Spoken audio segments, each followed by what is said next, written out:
this idea of somebody helping a grandchild who's in a state of extremis, and the idea also that like nowadays people who have been through the 60s and 70s actually seem to have way more edge than people who are, say, 18 or 19 or 20 nowadays and right now.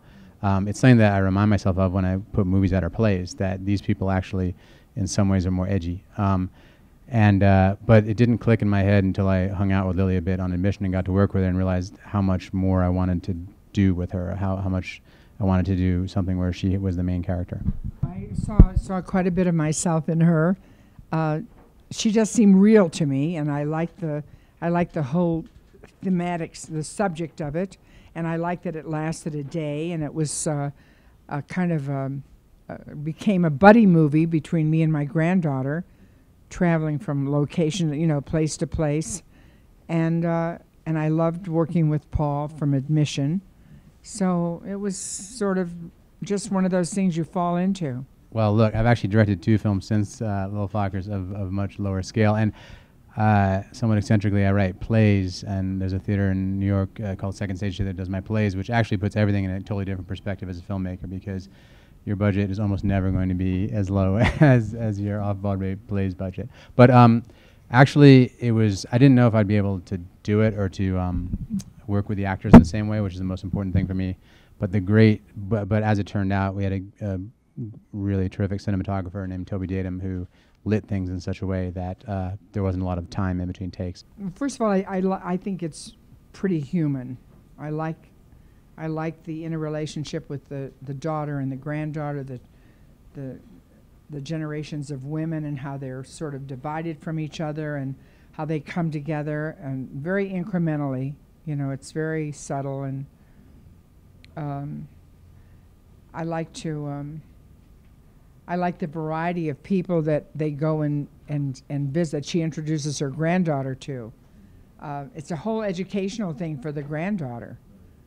I mean, not laid on by any means, but here she is, a woman in her 70s, and her granddaughter's 18, and she has lots more interesting friends than her granddaughter, and they're all older, and the granddaughter is finding her own voice in the expanse of the trip. There's a little section where Lily's character is trading insults with a with a recent ex-girlfriend, and they're these incredibly sort of literate insults. Like one of them calls the other a solipsist and a writer in residence and this stuff, and the 18-year-old says, "Well, my friends pretty much call each other bitch, hoe, and slut." And Lily's character says, "Well, who are these friends of yours?" So there's all sorts of ways in which she's able to help her granddaughter stick up for herself, but also her granddaughter is pulling her out of her misanthropy. There's no comparison between the number of movies that men make on more male subjects, and so we're working very hard. I didn't go into this movie for that reason. I went in because I love the material and I really care for Paul. I mean, as a director, she's fearless. Her own worst critic, and happily I had a lot of time to go through the script with her and to explore the character and understand why the character was doing what she was doing and improve it. So we really had a lot of time before getting to the set to talk about it.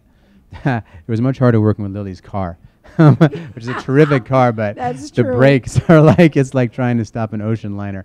And I did a tiny bit of driving in the movie with a preposterous wig on the back of my head.